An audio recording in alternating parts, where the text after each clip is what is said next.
ዋና ቁልፍ የሆኑ ባህሪያት ናቸው። እነዚህ ባህሪያት በክርስቶስ ኢየሱስ ላይ የተገለጡ ባህሪያት ናቸው። እነዚህ ባህሪያት ኢየሱስ ክርስቶስን ድል ነሺ አድርጎ ያወጡ ባህሪያት ናቸው። ሲታዩ ዊክ ነገር ይመስላሉ፣ ደካማ ነገር ይመስላሉ፣ ነገር ግን በጣም ብርቱ ናቸው።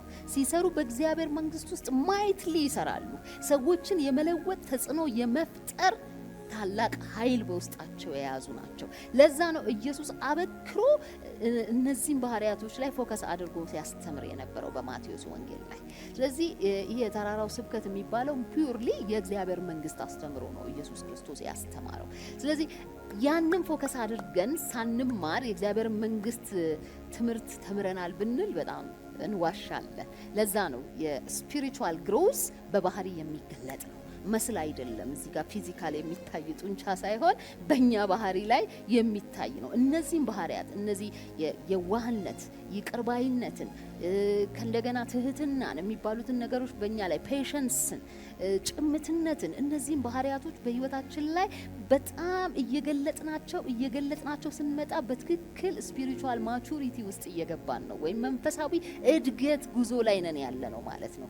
ለዛ ነው ይሄ በጣም ወሳኝ የሚሆነው። ስለዚህ እንደ እግዚአብሔር መንግስት እኔ ተጽዕኖ ፈጣሪ ነኝ የምንል ከሆነ እነዚህን ትምህርቶች አብጠርጥረን ልንማራቸው፣ በእውቀት ህይወታችንን ልንገራ ይገባል። ስለዛ ጊዜ ወስደን እንማራለን። ስለዚህ ባለፉት 2 ሳምንታት ስለ ትህትና ነበር ስናይ የነበረው። ትህትና ለብዙ መንፈሳዊ ነገሮች፣ ለመንፈሳዊ በረከቶቻችን ሁሉ ፋውንዴሽን እንደሆነ በጣም አበክረን ስንናገር እንደነበር አስታውሳለሁ። እዛ ላይ ብዙ ድዌል አላረግም። ዛሬ የምናየው ክፍል በአማርኛ ትርጉሙ የዋህነት ይባላል። እንግሊዘኛ ትርጉሙ ሚክነስ ነው። ሚክነስ ወይም ጀንትልነስ ይለዋል በእንግሊዘኛ። የእንግሊዘኛ ቃሉ ሞር ይገልጸዋል። በተለይ ጀንትልነስ ወይም ሚክነስ የሚባለው ነገር በደንብ ይገልጸዋል። አማርኛችን የዋህ ነው የሚለው። እንግዲህ የዋህነትን ሁላችንም የምንረዳበት የተለያየ ምልከታዎች አሉን ብዬ አምናለሁ።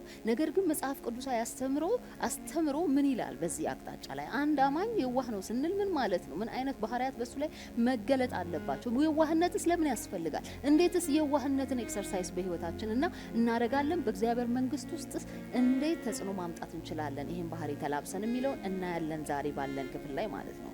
ስለዚህ አገን በማቴዎስ ወንጌል ምዕራፍ 5 ቁጥር 5 ላይ ኢየሱስ የተናገረው አንድ ነገር አለ የዋህነትን በተመለከተ።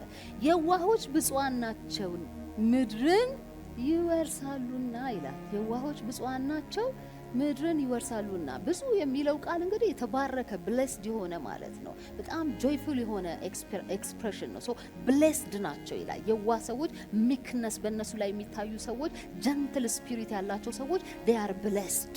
ምክንያቱም ምን ይላል? ምድርን ይወርሳሉ። ምድር የነሱ ናት። ሊትራሊ ምድር የነሱ ናት። ስለዚህ ምድርን ሲወርሱ እነዚህ የጽድቅ ፍሬዎች የሚባሉት ነገር፣ የመንፈስ ቅዱስ ፍሬዎች በእነሱ ላይ ጆይ የሚባለው ነገር፣ ይሄ ሰላም፣ ደስታ፣ እረፍት የሚባሉት ነገሮች በሙላት በእነሱ ላይ የሚገለጡ ናቸው። ይሄ በገንዘብ የሚመነዘር ነገር ብቻ ሳይሆን የምናወራው በገንዘብ የማትተምኑት በገንዘብ የማይገዛ ሰማያዊ በረከቶች የሚገለጥባቸው የሚወርሱ ሰዎች ናቸው። እነዚህ የዋህ ብሎ መጽሐፍ ቅዱስ ላይ የሚገልጣቸው ማለት ነው። በአጠቃላይ የዋህነትን እኔ ስረዳው በብዙ መንገድ ልተረጉመው እንችላለን። ግን የዋህነት ወይም ሚክነስ ወይም ስትሬንግዝ የሚባለው ነገር ኮንትሮልድ የሆነ ስትሬንግዝ ነው። እንግሊዘኛው በትክክል ይገልጠዋል። ኮንትሮልድ ስትሬንግዝ የሚለው ቃል ቀጥተኛ ፍቹ ምንድን ነው? አንድ ሰው ኃይል አለው በሚባልበት ሁኔታ ውስጥ አቅም አለው፣ ጉልበት አለው፣ ወይ ገንዘብ አለው፣ ትምህርት አለው፣ በሆነ ነገር ብቻ ሞል ኢኩፕድ የሆነ ሰው ነው የምትሉት ሰው ያለውን ነገር ወደ ኋላ ወደ ጎን አድርጎ አቅሙን ኮንትሮል አድርጎ ሪያክት ማድረግ ባለበት ልክ ጀንትሊ ለሁኔታዎች ለኢንሲደንቶች ሪያክት ማድረግ ሲችል ኮንትሮልድ የሆነ ስትሬንግዝ አለ ይባላል። ስለዚህ ሚክነስ የሚባለው ቃል ዊክነስ አይደለም። ምን አልኩኝ? ሚክነስ ኢዝ ኖት ዊክነስ። ብዙ ሰዎች ዊክነስ አድርገው ይስሉታል። ግን ደካማነት አይደለም፣ በጣም ስትሬንግዝ ነው። ኢየሱስ ክርስቶስ ላይ የተገለጠው ሚክነስ ኃይል ሆኖት ነው የተገለጠው። ስትሬንግዙን ነው ያሳየው፣ ኃይሉን ነው ያሳየው፣ የበለጠ አጉልቶ አምላክነቱን ነው ያሳየው። እናያለን ምን አይነት ባህሪ እንደተገኘ። አቅም ነው፣ ደካማነት ሳይሆን ታላቅ ስትሬንግዝ ነው፣ ታላቅ ኃይል ነው። ግን ያን ኃይል በሚታይ መልኩ ኮንትሮል ማድረግ የሚችል ሰው ያ የጀንትልነስ ባህሪ ወይም የዋህነት ባህሪ፣ በአማርኛ እንግዲህ የዋህ ብሎ ስለሚተረጉመው ጭምትም ልትሉ ትችላላችሁ፣ ግን የዋህ ነው ትክክለኛ ትርጉሙ በመጽሐፍ ቅዱስ ላይ ያለው። ያ ባህሪ ይታይበታል ማለት ነው። ስለዚህ የዋህነት ከበቀል ነፃ የሆነ ህይወት ነው። ምን አልኩኝ? የዋህነት ከበቀል ነፃ የሆነ ህይወት ነው። በቀል ነፃ እኔ አይገባኝም ሰዎች ለምን እንዲህ አይነት ትምህርት እንደማይማሩ። አሁን እኮ ብዙዎቻችን እኮ በቀልተኞች ነው በአማርኛ ይባልም እንጂ ቃሉ በቃ ፉል ኦፍ ሪቬንጅ። እኔ በጣም የብዙ የክርስቲያኖችን ህይወት ዳስሽ ውስጥ ገብቼ ህይወታቸው ውስጥ ገብቼ አይቻለሁ። they are full of በቃ spirit of revenge በውስጣቸው አለ። እግዚአብሔር ቤት ውስጥ እየተመላለሱ ሰንዴ ይመጣሉ፣ ያመልካሉ፣ የእግዚአብሔር ቃል ይሰማሉ፣ ግፋቢ አስራትና መባቸውንም ሊሰጡ ይችላሉ። ግን መንፈሳቸው ልክ አይደለም። ሪቬንጅ ለማድረግ የበደላቸውን ሰው ለመበቀል ሲታትሩ ታያቸዋላችሁ። ከሚናገሩት ንግግር፣ ከሪአክሽናቸው፣ ካካሄዳቸው፣ ከንግግራቸው፣ ከድርጊታቸው የበቀል ሰዎች እንደሆኑ ያስታውቃሉ። የዋህነት ግን ከበቀል ነፃ የሆነ ህይወት ነው። ብዙዎቻችን በዚህ ጉዳይ ላይ እንፈተናለን። ብዙዎቻችን በትንሹም በትልቁም ሰው በሆነ ሁኔታ ውስጥ ኦፌንድድ መሆኑ የማይቀር ነው። ከሰው ጋር ስንኖር ከሰው ጋር ግጭት፣ አለመግባባት ይፈጠራል። እግርና እግር እንኳን ሲሄድ ይጋጫል ይባላል። ነገር ግን ለበደለን ሰው እምንመልስለት መልስ ወይም አመላለስ የኛን የዋህነት ልክ ይነግራል። በማቴዎስ ወንጌል ምዕራፍ 5 ቁጥር 38 እስከ 48 ያለውን ቃል ቶሎ ቶሎ ላንብበው። አይን ኢየሱስ ነው የሚናገረው ይሄንን። አይን ስለ አይን ጥርስም ስለ ጥርስ እንደተባለ ሰምታችኋል።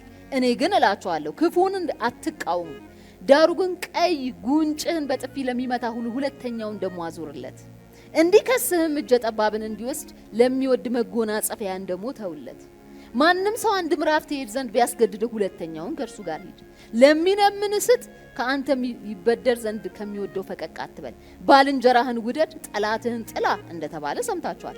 እኔ ግን እላችኋለሁ በሰማያት ላለ አባታችሁ ልጆች ትሆኑ ዘንድ ጠላቶቻችሁን ውደዱ፣ የሚረግሟችሁን መርቁ፣ ለሚጠሏችሁ መልካም አድርጉ፣ ስለሚያሳድዷችሁም ጸልዩ። እሱ በክፎችና በበጎች ላይ ፀሐይን ያወጣልና በጻድቃንና በኃጢአተኞችም ላይ ዝናቡን ያዘንባልና። የሚወዳችሁን ብትወዱ ምን ዋጋ አላችሁ? ቀራጮችስ ያንኑ ያደርጉ የለምን? ወንድሞቻችሁን ብቻ እጅ ብትነሱ ብልጫ ታደርጋላችሁ? አሕዛብስ ያንኑ ያደርጉ የለምን? እንግዲህ የሰማይ አባታችሁ ፍጹም እንደሆነ እናንተ ፍጹማን ሁኑ ይላል። እንግዲህ ኢየሱስ እዚህ ጋር ጠቅለል አድርጎ በእነዚህ ቁጥሮች ውስጥ የሚነግራቸው በኦልድ ቴስታመንት ውስጥ የነበረውን አሰራር አካሄድና በኒው ቴስታመንት ውስጥ ያለውን የክርስቲያን መልክ ምን እንደሚመስል፣ የአማኝ መልክ ምን መምሰል እንዳለበት ሁለቱንም እያነጻጸረ ነው የሚነግራቸው። እዚህ ክፍል ላይ ሁለት ነገር ታያላችሁ። አንደኛው ኢየሱስ እዚህ ጋር በኦልድ ቴስታመንት ላይ የነበረው የፍርድ አካሄድ በቀልን ለመወሰን ለመገደብ የነበረ አካሄድ ነው። ምክንያቱም ሰዎች ባይ ኔቸር ሚክ አይደሉም። ሰዎች የዋሆች አይደሉም። ባይ ኔቸር አይደለንም። ትረስት ሚ ይሄ የበቀል ማንነት ውስጣችን አለ። ባይ ኔቸር that is the sinful nature of man። ስለዚህ በኦልድ ቴስታመንት ውስጥ ሰው ሰውን ሲበድል ወይም ሰው ሰውን አታክ ሲያደርግ ኦፌንድ ሲያደርግ የሚመልሱበት መንገድ በጣም ከቁጥጥር ውጪ እንዳይሆን ሊሚት ወይም ገደብ አበጅቶላቸዋል። ህጉ ሊሚት አበጅቶላቸዋል። ስለዚህ ምን ይላል እዚህ ጋር ስንጀምር? አይን ላጠፋ አይንን፣ ጥርስን ደግሞ ለሰበረ ወይም ለነቀለ ልበለው ላወለቀ ጥርስ እንደዛ ነው። በቃ አቻ የሆነ የሚመጥን ሚዛናዊነቱን የጠበቀ አይነት ፍርድ ነው ሲያሳያቸው። ህጉ ያንን ነው ሲጠቁማቸው የነበረው በኦልድ ቴስታመንት ውስጥ። ምክንያቱም ሰዎች ቫዮለንት ናቸው። አንዱ መጥቶ የሆነ ነገር ትንሽ ነገር ሰርቶ ቤቱን ሊያቃጥልበት ይችላል አሰ ሪቬንጅ። ሌላው መጥቶ ቤተሰቡን ሁሉ ሊያጠፋ ይችላል። በሁለት ግለሰብ መካከል ያለን ግጭት እስካሌት አድርጎ መንደር ሊያጠፋ ይችላል ሰው በሪቬንጅ ከተነሳ። ህግ ከሌለ የህግ ከለላ ከሌለ ስርዓት ከሌለ ሰው በዚህ ልቅ ሊወጣ ይችላል። ያ ልቅ እንዳይሆን ህጉ ገደብን አስቀምጦ ነበር። ነገር ግን አላቸው ኢየሱስ በኒው ቴስታመንት ውስጥ ግን አሁን ግን አለ the direct opposite of it ነው እምትሄዱት እያለ ነው የሚነግራቸው። ተለውጧል፣ ጌሙ ተቀይሯል። የለም ያ የድሮ አይን ለአይን ጥርስ ለጥርስ የሚለው ነገር ቀርቷል ነው የሚላቸው እዚህ ጋር። እንደውም ኤክስትራ ማይልስ ነው የምትሄዱት። ለበደላችሁ የሆነ ከናንተ የሆነ ነገር ዲማንድ ለሚያደርግ ሰው በዛ ልክ አይደለም የምትመልሱለት፣ አቻውን አይደለም የምትፈልጉለት፣ እጥፍ ትሄዳላችሁ ነው የሚላቸው። ኤክስትራ ማይልስ ሄዳችሁ መገለጥ ይኖርባችኋል። ይሄ ነው የሚሰራው አሁን ኦፐሬት የሚያደርገው መንፈሳዊ ህግ ይሄ ነው ብሎ ያሳያቸዋል። ወገኖቼ የአዲስ ኪዳን ህይወት ከበቀል የነጻ ህይወት ነው። በቀል ሮል የለውም አዲስ ኪዳን ላይ። ክብር ለእግዚአብሔር ይሁን። እንኳን ወደዚህ በቃ እጅግ የሚማርክና ደስ የሚያሰኝ መንፈሳዊ ህግ ውስጥ ገባን። እውነቴን ነው የምላችሁ፣ ጌታ እንዴት መልካም ነው። ዛሬም ሰዎች በጨለማ ውስጥ በጨለማው አገዛዝ ስልጣን ውስጥ ሲኖሩ የድሮ የኦልድ ቴስታመንቱ ህግ ይሰራባቸዋል። that's why you see ደም መፋሰስ፣ ወንድሙን በበቀል ተነስቶ የሚያጠፋው የሚገለው ደም መላሽ የሚባለው ስርዓት የኦልድ ቴስታመንት ትሩፋት ነው። ከየትም አልመጣ። that is the sinful nature of man። ሰው በክርስቶስ ኢየሱስ አምኖ በዳግም ልደት አዲስ ፍጥረት እስካልሆነ ድረስ ባይ ኔቸር በቀለኛ ነው። በቃ የራሱን የሚፈልግ ነው። ሪቨንጅ ነው ማድረግ የሚወድ ነው የሰው ኔቸር። ግን ያ መንፈስ ውስጡ ሲገባ የእግዚአብሔር መንፈስ ያ ሚክ የሚያደርገው መንፈስ ጀንትል ስፒሪት ውስጡ ሲገባ ቶታል ሺፍት ያደርጋል ያ ባህሪው። ኢትስ አሜዚንግ። የሚገርም እኮ ትራንስፎርሜሽን ነው ወገኖቼ እኛ ላይ የተካሄደው። የሚገርም የማንነት ለውጥ እኮ ነው ያገኘ ነው።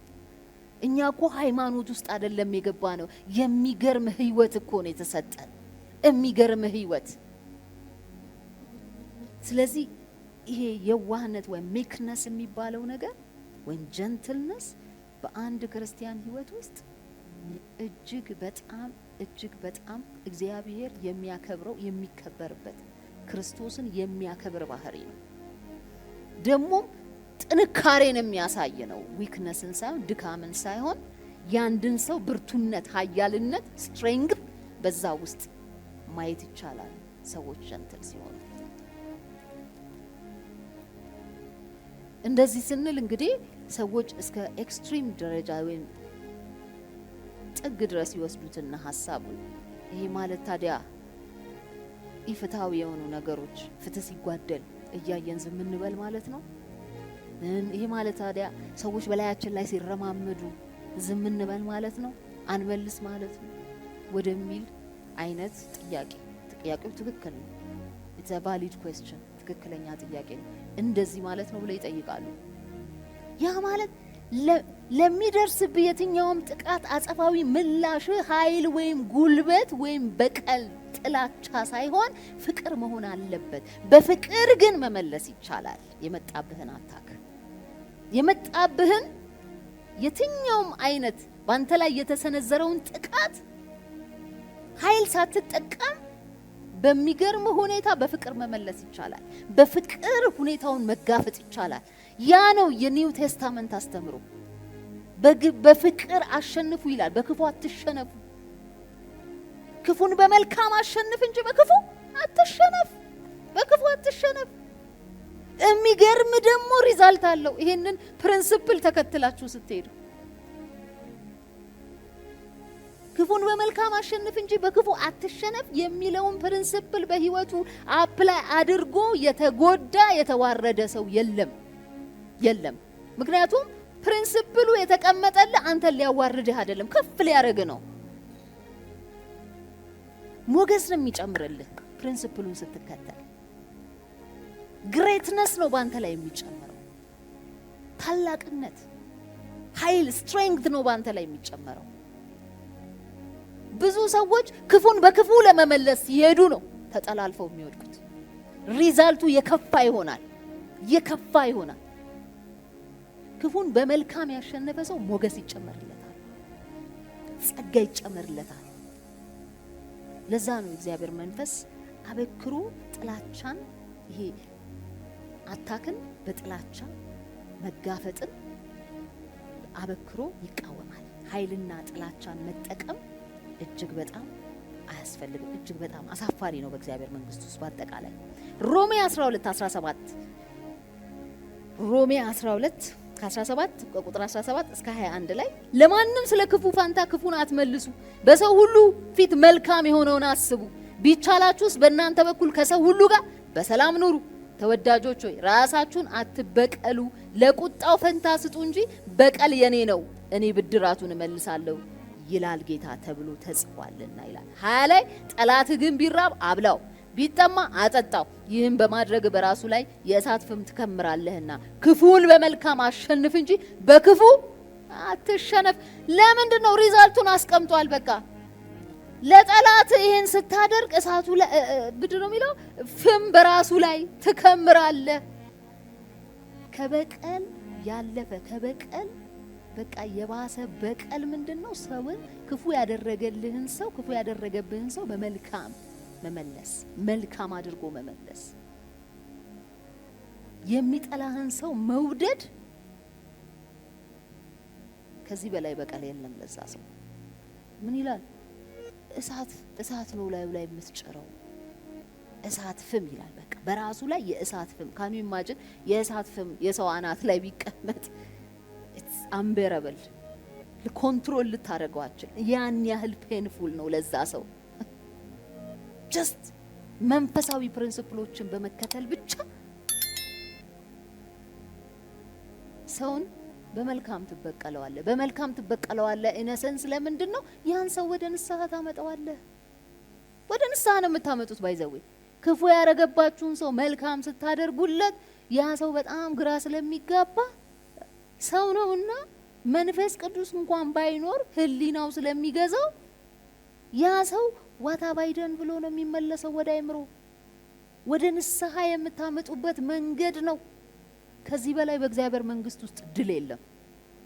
አንድን ሰው በንስሐ ወደ እግዚአብሔር መንግስት እንደማምጣት ድል በህይወታችን ላይ የለም። ለዛ ነው ሚክነስ ወይም የዋህነት ስትሬንግዝ የሆነው። ደካማ ነገር ሲመስል ግን የሰውን ሶል የሰውን ነፍስ የሚያክል ነገር የማዳን አቅም አለው። በምንሄድበት መንገድ ሰዎችን ወደ ራሳችን ወደ እግዚአብሔር መንግስት ወደኛ አስተሳሰብ የመለወጥ የማምጣት ኮንቪንስ የማድረግ ኮንቪክት የማድረግ ካፓሲቲ አቅም አለን። when we are meek ወይም የዋህ ሆነን ስንገለጥ ኢየሱስ እኮ በጣም እኔ የዋህ ነኝ አለ። በልቤ ትሁት ነኝ አለ። የዋህ ነኝ። ኢየሱስ የዋህ የሆነበት አካሄድ በጣም ነው የሚገርማችሁ። በቃ ኢየሱስ የዋህ ባይሆን ብላችሁ አስባችኋል? ካን ያኮምፕሊሽ የእግዚአብሔርን ስራ የአባቱን ስራ በምድር ላይ አኮምፕሊሽ አድርጎ መሄድ ይችል ነበር? ለምን? በምድር ላይ በስጋ በተመላለስበት በስጋ ወራቱ ሁሉ በጣም ጃይንት የሆኑ ጠላቶች ተነስተውበት ነበረ። ከፈሪሳውያን ጀምሮ ስም የሚሰጡት በቤልዘቡል ይሄ አለቃ አጋንንታዊ ኃይል የሚሰራበት እያሉ ይሰድቡት ነበር። የገዛ ወገኖቹ አልተቀበሉትም፣ ከምንም አልቆጠሩትም። ሲተፋበት ሲገረፍ ጀርባው በጅራፍ ሲተለተል ወደ መስቀል የነበረው ጉዞ ያስጨናቂ ጊዜ በይሁዳ ሲከዳ ይሄ ሁሉ ነገር ከመሆን እንደ ሰው ሆናችሁ ስታስቡ ሪቨንጅ አይገባው ትላላችሁ። he could react ግን በቀላሉ የእግዚአብሔርን ሐሳብ ያጨናግፈው ነበር። ኢየሱስ በዛ ሁኔታ ውስጥ በየዋህነት ባይመልስ ሜክ ሆኖ ጀንትል ሆኖ በጀንትል ስፒሪት ባይቀበለው ኖሮ ያንን ሁሉ በሱ ላይ የተደረገውን ነገር ያንን ሁሉ አታክ በዚህ መንፈስ ባይቀበለው ኖሮ በቀላሉ የእግዚአብሔር ታላቁ የማዳን አጀንዳ ይጨናገፍ ነበር። የትም እኮ መሄድ አያስፈልግም። ክርስቶስ ኢየሱስን ማየት ብቻ ነው ዛሬ ለህይወታችን መርህ ከፈለግን ለህይወታችን ስኬት ለአካሄዳችን መቃናት በቃ ኢየሱስ ክርስቶስን ማየት ብቻ በቂ ነው። he's the best example። እሱን ካደረገ እኛ ማንነን ይሄን ማናደርገው? ከሱ በላይ ተፈትነናል። ከሱ በላይ አይመስለኝም አይደለም አልተፈተንም ወገኖቼ። ሰዎች ብዙ ነገር አድርገው ሊሆን ይችላል በህይወታችን የማይታለፍ ፈተና በህይወታችን አልፈን ሊሆን ይችላል። ነገር ግን ማናችንም ኢየሱስ ከተፈተነው በላይ ማናችንም ኢየሱስ ከተበደለው በላይ ግፍ ከተሰራበት በላይ ከሱ በላይ ግፍ አልተሰራም በእኛ ላይ። እንዲቆምላችሁ ኢየሱስ ፍጹም አምላክ ፍጹም ሰው ሆኖ በምድር ላይ የተመላለሰ እኮ ነው። ፍጹም እኮ ሰው ሲሆን ኃጢአት በሱ ላይ አልነበረም። ካን ዩ ኢማጂን? እኛ እኮ እንደው ሰው ቢበድልንም ኃጢአተኞች ሆነን እኮ ነው። ኃጢአት አለብን የሆነ ብቻ ሲንፉል ኔቸር አለ ውስጣችን። ኃጢአትን እየሰራን እኮ ነው። ወይ እናማለን ወይ እንሰርቃለን ወይ እንዋሻለን ወይ የሆነ ነገር በህይወታችን አለ። we are not perfect. It's the spirit of God that cleanses us holy የሚያደርገንና righteous የሚያደርገን በእግዚአብሔር ፊት በጽድቅ የሚያቆመን የእግዚአብሔር ጸጋ ነው። በቃ እኛ በዚህ በእግዚአብሔር ጸጋ የምንመላለስ ሰዎች who are we?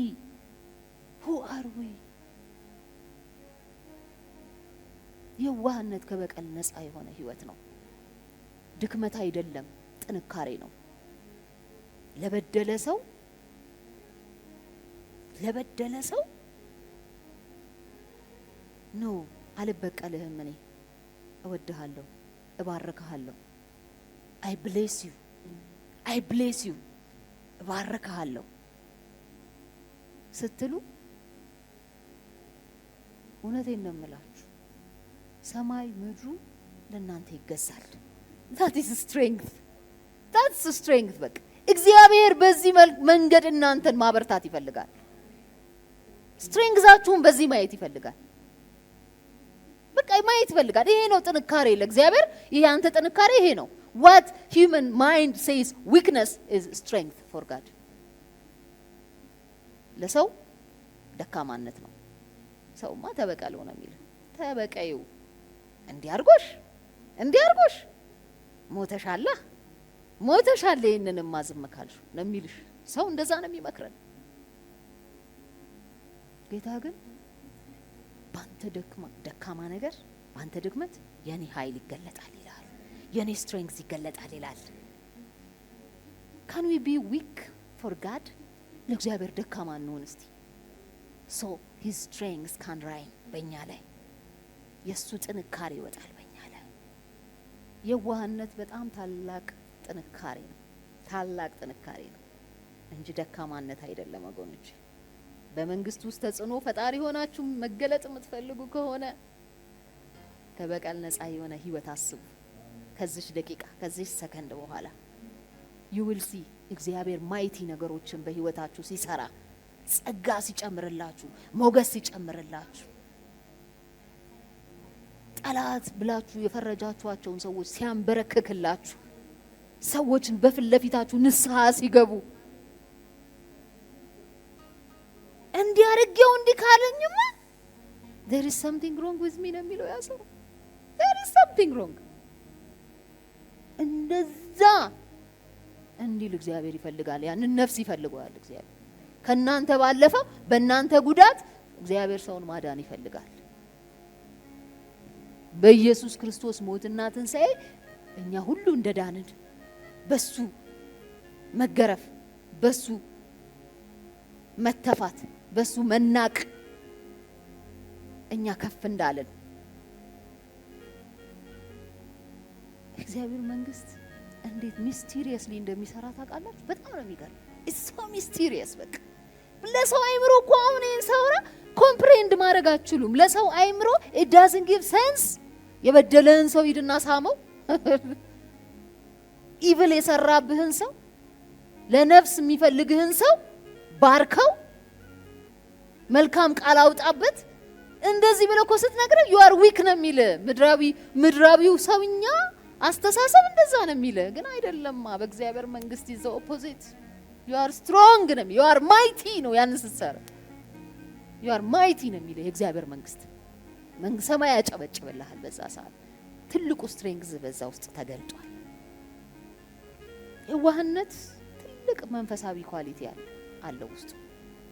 እውነቴን ነው የምላችሁ፣ የመንፈስ ኳሊቲ ይጠይቃል ቱቢ የዋህ። እነዚህን በቃ እሱ የዋህ ነው እንደምንለው አይደለም። እሺ አማርኛችን ላይ በጣም እንትን አድርገነዋል፣ አቅልለነዋል። ወርዱን በጣም አቅልለን ነው የምንናገረው።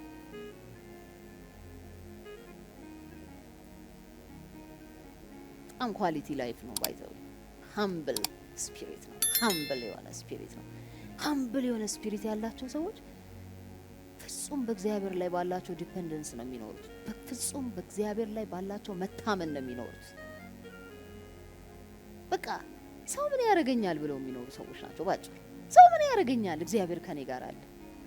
ሰው ምን ቢያደርግ ሰው ምን ያደርገኛል፣ ብሄድ እኮ ጌታ ጋር ነው የመጨረሻው ብለው የሚያስቡ ሰዎች ናቸው። ብሄድ እኮ አባቴ ጋር ነው የመጨረሻ ላይ ያደርገኝ የሚችለው ያ ሰው። በቃ ታውቁታላችሁ፣ የመጨረሻ የሰው ልጅ ሪቨንጅ የሰውን ነፍስ ማጥፋት ነው። ያ እንኳን ቢሆን አባቴ ጋር ነው የሚሄደው ብለው ማሰብ የሚችሉ እዛ ጥግ ድረስ ማሰብ የሚችሉ ሰዎች ናቸው። ወራስ ሪቨንጅን የሚያስቡ ሰዎች፣ ውስጣቸው የበቀል መንፈስ ያለባቸው ሰዎች እግዚአብሔርን ሀለወት የእግዚአብሔርን መገኘትና ኃያልነት ቱ ሰም ኤክስቴንት አንደርማይን አድርገውታል፣ ንቀውታል። እኔ ለእኔ ይበቃለሁ የሚሉ ሰዎች ናቸው። ራስ ገዝ ናቸው። ለዚህ ጉዳይ እኔ በቂ ነኝ የሚሉ ሰዎች ናቸው። ተው ለኔ እኔ ልክ አስገባዋለሁ የሚሉ ሰዎች ናቸው። አብዩሲን እንደዚህ አይነት ሰዎች በጣም በቃ በህይወት አጋጣሚ አጋጥሟቸው ያውቃሉ። አያያያይ ካሁን በኋላማ ለራሴ እኔን ማቅበት የሚሉ ሰዎች አይታችሁ፣ ለራሴ እኔን ማቅበት እስከ ዛሬ ድረስ የተሞኘሁት ይበቃል፣ እስከ ዛሬ ድረስ ባናቴ ላይ የሄዱብኝ ይበቃል፣ እስከ ዛሬ እንደዚህ ያደረጉኝ ይበቃል፣ ከዛሬ ጀምሮ ለራሴ እኔን ማቅበት የሚሉ ሰዎች አደገኛ ሰዎች ናቸው። አደገኛ አስተሳሰብ ነው ወገኖች። ኮምፕሊትሊ እግዚአብሔርን ከጨዋታው ከፒክቸር ውስጥ ያወጡ ሰዎች ናቸው። እግዚአብሔር የለም በቃ በእነሱ አሁን እግዚአብሔርን እናመልካለን ይላሉ። ግን እግዚአብሔር ይኸው የልብን አቲቲዩዳችንን ነው የሚያየው። የልባችንን አቲቲዩድ ስለሚያይ ኦልሬዲ በልባችን ክደነዋል። እግዚአብሔርን መኖሩን ክደነዋል። ሂዝ ኖት ዴር። ሁለተኛ ቆሮንቶስ ምዕራፍ 3 ቁጥር 5 ሁለተኛ ቆሮንቶስ ምዕራፍ 3 5 ላይ እንደዚህ ይላል፣ ብቃታችን ከእግዚአብሔር ነው እንጂ በገዛ እጃችን እንደሚሆን አንዳች እንኳን ልናስብ ራሳችን የበቃን አይደለንም። አይገርምም? ዋው! ይህን ሳነቡ በጣም ይገርም። ብቃታችን ከእግዚአብሔር። ከማን ነው ብቃትሽ? ከእግዚአብሔር። ብቃትህ ከማን ነው? ከእግዚአብሔር። ካንተ አይደለም አይምሰልህ። አሁን ያለንበት ስታተስ ሁኔታ ከኛ አይደለም ከእግዚአብሔር ነው። በገዛ እጃችን እንደሚሆን እንዳናስብ ለራሳችን የበቃን አይደለንም። የሚያስወጣ ፊኒሽድ የእግዚአብሔር ብቃት ነው። ለራሴ የበቃ አይደለም ሆኖልህ ነው። ኦንሊ ከፈለገ እግዚአብሔር የእግዚአብሔር ትንፋስን በሰከንድ ይወስደዋል። እሱ ኢዚ ፎር ሂም እሱ ኢዚ። እኔ እኮ በጣም ግን ትምክታችን እኮ ነው የሚገርመኝ። እኔ እውነቴን ነው የምልህ። እኔ ራሴ የማይበት መነጽር አለ አንዳንድ ጊዜ። የሆነ የሚገዳደረኝ ነገር አለ አንዳንዴ። ወይ የምልባቸው ሲናሪዎች ተፈጥረዋል በህይወቴ ላይ። ከዛ ግን መለስ አድርጎ የእግዚአብሔር መንፈስ ወደ ልቤ ቃሉን ያመጣል። who am I? እግዚአብሔር ቢፈልግ በሰከንዶች እኮ ነገሮችን ሊቀይር ይችላል። የኔ ኤግዚስተንስ የመኖሬ ሚስጥር የእግዚአብሔር ጸጋ ነው። እግዚአብሔር ምህረት እኮ ነው እዚህ ጋር ያቆመኝ። ጧትም በሰላም የምነቃው ከእንቅልፌ የእግዚአብሔር እኮ መገኘትና ፕሬዘንስ ነው። ጠብቆኝ ነው። አይ ዶንት ሃቭ እስቲ ሰው ተኝቶ በራሱ ፓወር ያለው ሰው እንቅልፍ እኮ እንደሞት ነው። እስቲ ተኝተ ባንተ ፓወር ንቃ። ኖ በእኛ ፓወር አንነቃም። እግዚአብሔር ስለረዳን ነው የምንነቃው።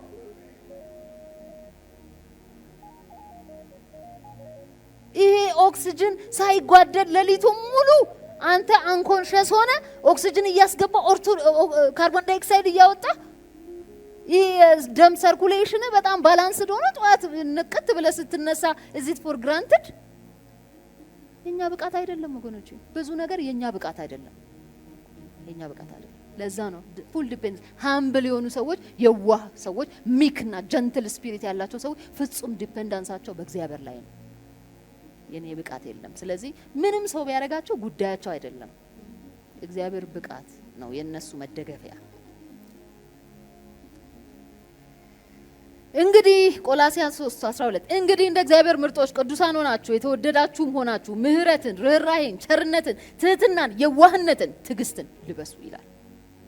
ከነዛ ሁሉ ከዘረዘራቸው ውስጥ የዋህነትን ልበሱ። ትህትናን ባለፈው አይተናል። የዋህነትን ልበሱ። እነዚህ ምን ይላቸዋል? የእግዚአብሔር ምርጦች ናቸው። ቅዱሳን፣ የእግዚአብሔር ምርጦች ቅዱሳን ሆናችሁ ነው የሚለው። እንደዚህ እነኚህን ነገር ስንለብስ እግዚአብሔር ምርጦቼ ነው የሚለን። ምርጦቼ ይኸውልህ ዲግሪ ያዘ ምናምን ገንዘብ ያካበተ ባንክ አካውንት እሱ አይደለም ለእግዚአብሔር ምርጥ። ትልቅ ቤት የሰራ ትልቅ መኪና የሚነዳ አይደለም ለእግዚአብሔር ምርጥ። ትህትናን፣ ቸርነትን፣ የዋህነትን እነዚህ ልበሱ። ከዛ በኋላ ምርጦቼ እላችኋለሁ። ኤክሰለንስ በህይወታችሁ ላይ የሚገለጽ ሰዎች እነዚህ ባህሪያት ይገለጥባቸዋል። ሰዓቱን እያየው ነው። የዋህ የሆኑ ሰዎችን በመጽሐፍ ቅዱስ ታሪክ ውስጥ ስታዩ ሙሴ አንደኛው ነው። ሚክ የሆነ ጀንትል ስፒሪት። ሙሴ ግን በኋላ ላይ ነው የሆነው፣ መጀመሪያ ላይ አልነበረም። ሙሴ ሄዳችሁ ዘጸአትን አንብቡ። ምዕራፍ 2 ምዕራፍ 3 ምዕራፍ 4 አንብቡት። ዘጸአት ላይ ሙሴ አመጣጡን፣ አወላለዱን፣ አስተዳደጉ ምናምን የምናውቀው ነው። በፈርዖን ቤት ውስጥ ያደገ ነው። የግብፅን ስልጣኔ፣ እውቀት፣ ጥበብ እስከ ጥግ ድረስ የተማረ ሰው ነው ሙሴ። ሂኖስ ሲስተሙን የሚያቅሰው ነው። ነገር ግን ሙሴ አንድ ጊዜ አንድ ግብፃዊ አንዱን ዕብራዊ ሲደበድብ አየ። በዛ ተናደደ ሙሴ። because he was ዕብራዊ in his spirit ሙሴ ሲያየው በጣም ኦፌንድድ ሆነና ግብፃዊውን ገደለና አሸዋ ውስጥ ደበቀው። አገር ሰላም ብሎ ሲንቀሳቀስ በሌላ ቀን ደግሞ አንድ ዕብራዊና አንድ ዕብራዊ ሲጋጭ አየ። ከዛ አንደኛው ዕብራዊ አንተ እንዴት ወንድምህን እንዲህ ታረጋለህ? ለምን ትመታዋለህ? ብሎ ሲናገር አስታወሰው ፓስት ሂስትሪው።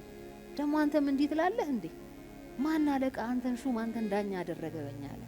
ያን ግብፃዊ እንደገደልክ ደግሞ አሁንም እኛን ሲለው ሙሴ በቃ አለቀልኝ አለ። ይሄ ነገር ተሰምቷል ታይቷል ማለት ነው። እግሬ አውጭኝ ብሎ ፈረጠጠ። ከዛ በኋላ ሙሴ ለረጅም ጊዜ ሌላ ታሪክ ሌላ ህይወት ነው የጀመረው። ሙሴ ሪቨንጅፉል የሆነ ሙሴ እግዚአብሔር ሲያገኘው እግዚአብሔር ከሰራው በኋላ ቶታሊ ሌላ ሰው ሆኖ ነው የተመጣው።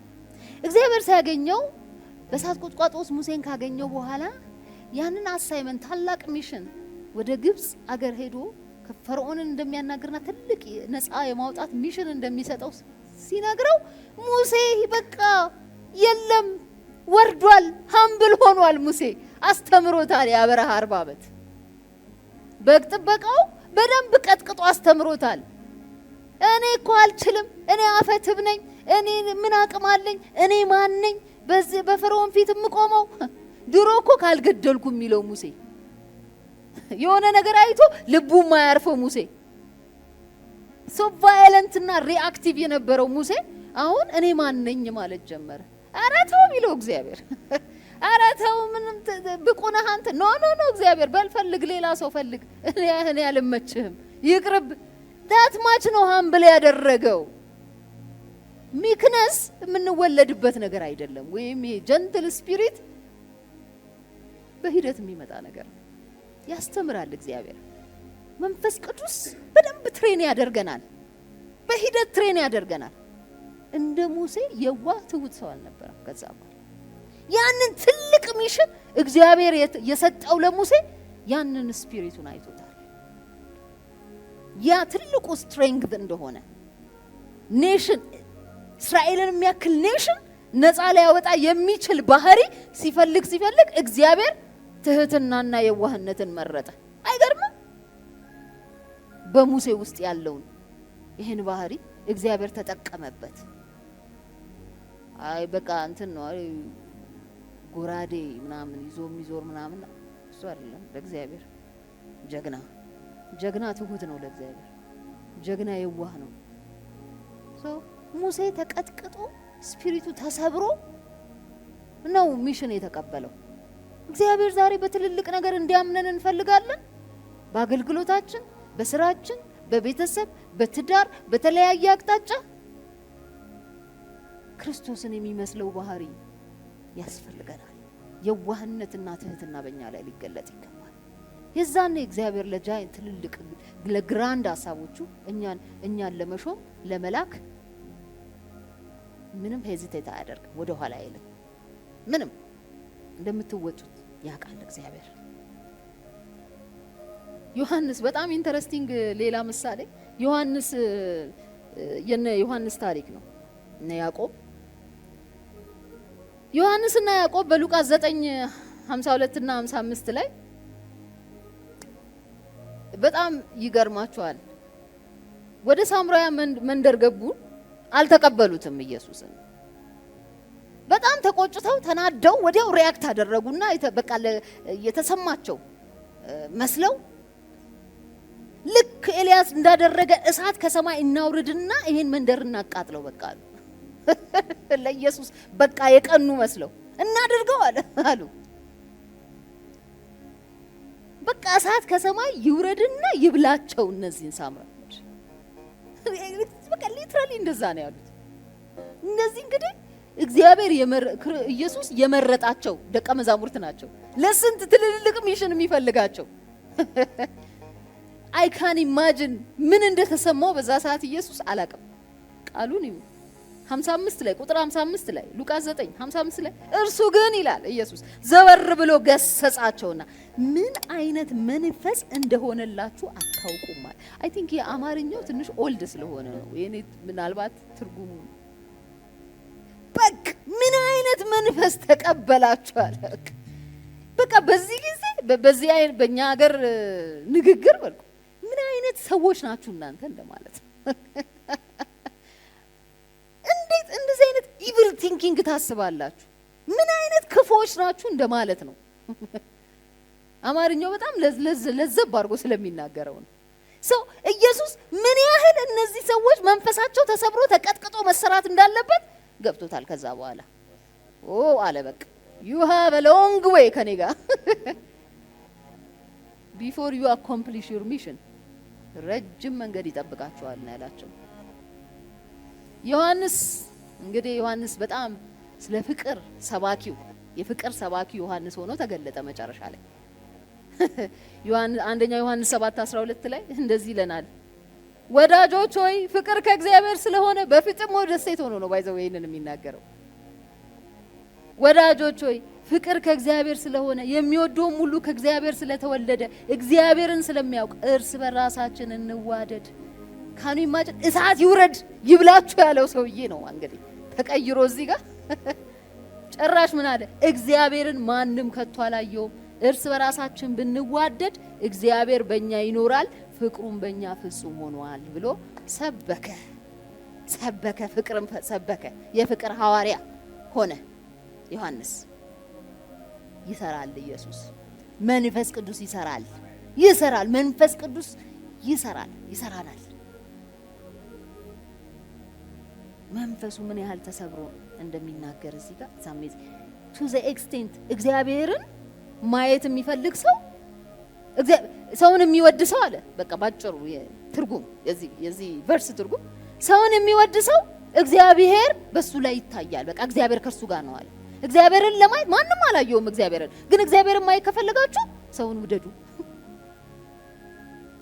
ከኒማጅ እግዚአብሔርን ማየት ከፈለጋችሁ ሰውን ውደዱ። በቃ የዛኔ እግዚአብሔር በቃ ማኒፌስት ያደርጋል። እዛው እናንተ ላይ ማኒፌስት ያደርጋል።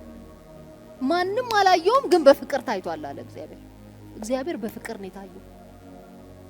ዛሬ እግዚአብሔርን ማየት እንፈልጋለን። ሰውን እንውደድ። በቃ እግዚአብሔር የዛን ጊዜ አለ። ሰዎች በእኛ ላይ ያዩታል። በቃ we don't have to go anywhere። ስለዚህ ምን እናድርግ? ወደ መጨረሻ ላይ የዋህ ለመሆን የዋህ እንዴት ልሁን ተብሎ መቼም አይጠየቅም በአማርኛ አይደል? ይከብዳል። ግን እንደ ማንኛውም ትህትናን እንደምንማረው ሁሉ ሚክነስ ስፒሪት፣ ጀንትል ስፒሪት፣ ሃምብልነስ እንማረዋለን።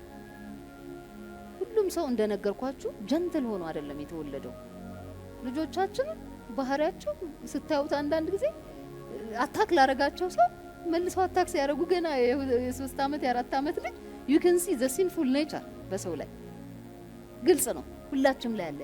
ነገር ግን መንፈስ ቅዱስ if we give our will ለእግዚአብሔር መንፈስ በደንብ ይሰብረዋል። ይህ መንፈስ የተሰበረ መንፈስ ይሰጣል። እግዚአብሔር ይሰብራል። በቃ እግዚአብሔር የተሰበረ መንፈስ ካላቸው ጋር ይሰራል።